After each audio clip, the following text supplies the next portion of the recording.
Assalamualaikum warahmatullahi wabarakatuh. Di sini saya akan mempresentasikan subsektor televisi dan radio. Bersama kelompok saya, Angger Armadijaya, Yoga Eko Saputro, dan Alia Isalami. Radio. Radio merupakan suatu teknologi yang digunakan untuk pengiriman sinyal dengan cara modulasi dan radiasi elektromagnetik, atau bisa disebut juga gelombang elektromagnetik. Gelombang ini melintas dan merambat lewat udara dan bisa juga merambat lewat ruang angkasa yang hampa udara, karena gelombang ini tidak memerlukan medium pengangkut atau seperti molekul udara. Televisi, suatu alat yang digunakan untuk menangkap siaran TV atau siaran langsung yang merupakan perkembangan dari sistem siaran analog ke siaran digital yang mengubah informasi ke dalam sinyal digital berbentuk bit data seperti pada komputer. Secara penyiaran radio di Indonesia, perkembangan penyiaran radio di Indonesia diawali pada masa pemerintahan Hindia Belanda pada tahun 1925 oleh Profesor Commons dan Dr. de Groot yang berhasil melakukan komunikasi radio dengan menggunakan stasiun relay di Malabar, Jawa Barat. Peristiwa ini kemudian diikuti dengan berdirinya Batavia Radio, Vereniging, dan Nirom. Penyiaran radio di Indonesia dimulai dengan berkembangnya radio amatir yang menggunakan perangkat pemancar radio sederhana yang mudah dirakit. Tahun 1945, Gunawan berhasil menyiarkan naskah proklamasi kemerdekaan Indonesia dengan menggunakan perangkat pemancar radio sederhana berbuatan sendiri. Pada tahun 1966, mengudara Radio Ampera yang merupakan sarana perjuangan kesatuan aksi dalam perjuangan Orde Baru. Peran TV dan radio yang ada di Indonesia merupakan sebagai penyebaran informasi. Televisi dan radio masih mempunyai peran yang sangat besar dalam penyebaran informasi yang dulu sekarang bisa digandingkan dengan sosial media. Saat ini kepemilikan televisi dan radio sudah merata, sehingga setiap lapisan masyarakat bisa mengakses teknologi ini. Pertumbuhan jumlah stasiun televisi dan stasiun radio pun masih terus bertambah. Sebagai wakil dari pemerintah untuk menangani industri kreatif, Bekraf akan menyediakan berbagai fasilitas yang dibutuhkan oleh subsektor televisi dan radio. Fasilitasi tersebut akan meliputi suatu banyak hal, yang dimulai dari pemrograman acara yang berkualitas, mendukung pembentukan sumber daya manusia yang berkualitas, dan segala hal yang berkaitan dengan kekreativitasan dalam subsektor ini.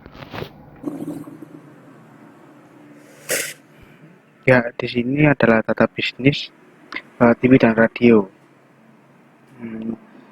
Pada tanggal 24 Agustus 1962, televisi TVRI mengudara pertama kali sebagai stasiun televisi pertama di Indonesia. Dan untuk laju pertumbuhan PDB-nya industri TV dan radio yaitu adalah 10,35%, dan itu tertinggi di antara semua subsektor yang ada di Bekraf. Dan nilai PDB yang dihasilkan oleh industri TV dan radio yaitu adalah 87,4 triliun. Dan juga ada jumlah tenaga kerja pada industri TV dan radio yaitu sebanyak 72.250 orang.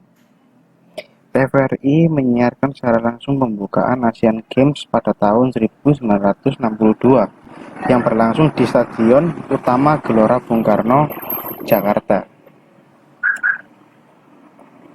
Dan selanjutnya adalah pendapatan selama setahun dari radio yaitu adalah 74%, yaitu kurang lebih 300 juta, dan jumlah tenaga kerja ada 50%, yaitu 1-4 orang.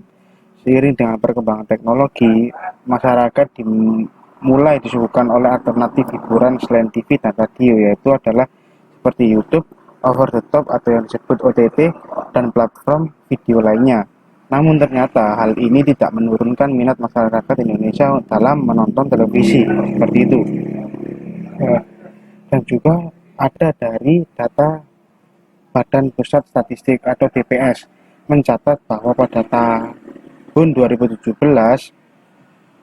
Persero itu sebanyak 35%, CV sebanyak 1,9%, izin khusus sebanyak 24,7%, tidak berbadan usaha 35,3%, dan badan usaha lainnya yaitu 1,6%. Dan itu untuk jaringan usaha sebanyak 80% dan itu tunggal. Dan nilai pendapatan domestik brutonya yaitu dihasilkan dengan industri televisi dan radio tanah air mencapai 87 triliun rupiah. Dan untuk penyampaian positif yang diharapkan dapat terus mendorong pengembangan industri kreatif di segi subsektor televisi dan radio. Dan untuk pemanfaat e-commerce-nya yaitu 58%. Pemanfaatan media internet sebanyak 47%. Dan untuk laju pertumbuhan PDB-nya subsektor ini sebesar 10,35%. Angka pertumbuhan ini tercatat sebagai yang tertinggi di antara subsektor ekonomi kreatif lainnya yang sudah dijelaskan di awal tadi. Dan untuk ide bisnisnya yaitu adalah stasiun edukasi. Dan untuk stasiun TV edukasi ini membahas tentang segi pendidikan maupun dari segi bisnis juga. Channel TV ini tayang tiap hari dengan segmen pembahasan yang berbeda-beda. Dan untuk perbedaannya yaitu yang pertama adalah channel TV edukasi ini membahas tentang pendidikan dari tingkat SD sampai perkuliahan. Dan juga membahas tentang bagaimana berbisnis di era modern sekarang.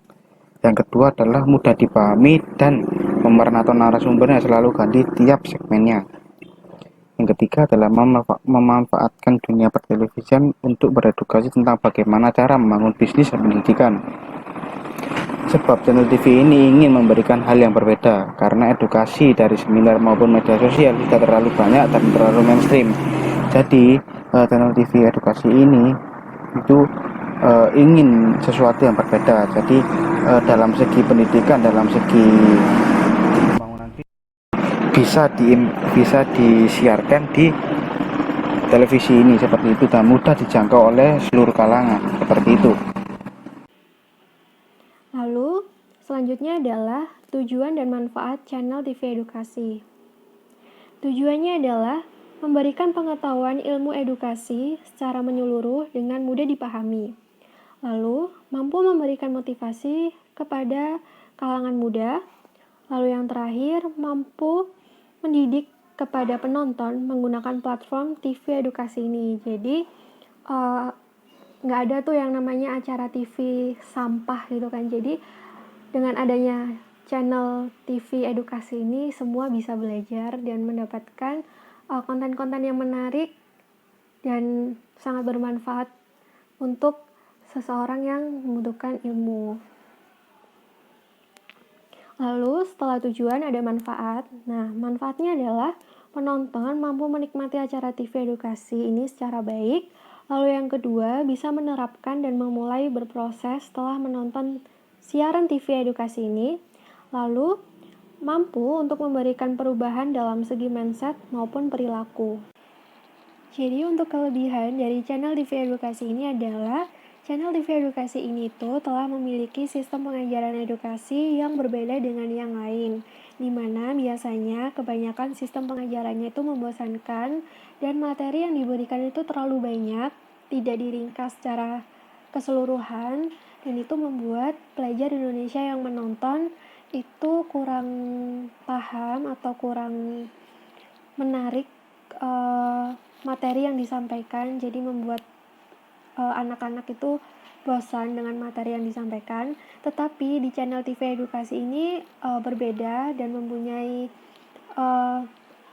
cara belajarnya sendiri supaya pelajar Indonesia yang menonton materi yang akan dibahas di acara-acara di channel TV edukasi ini itu tersampaikan dengan baik di para pelajar Indonesia dan mempunyai cara belajar tersendiri dengan dikombinasikan dengan cara belajar sambil menyanyi, belajar sambil bermain, seperti itu. Pokoknya mempunyai hal-hal yang seru dan itu pasti akan disukai oleh para pelajar Indonesia. Jadi apapun materi yang akan disampaikan bisa tersampaikan dengan baik. Seperti itu. Lalu yang kedua, edukasi kebanyakan di sekolah maupun di platform edukasi lainnya. Jadi nggak perlu khawatir di channel TV edukasi ini, materi apapun yang akan dibahas itu sesuai dengan materi yang ada di sekolah maupun di perkuliahan. Jadi semua itu akan selalu ada sesuai dengan mata pelajaran yang akan dibahas setiap harinya atau setiap ditayangkan. Lalu yang ketiga, bisa dinikmati oleh seluruh kalangan. Lalu yang keempat, mudah dijangkau.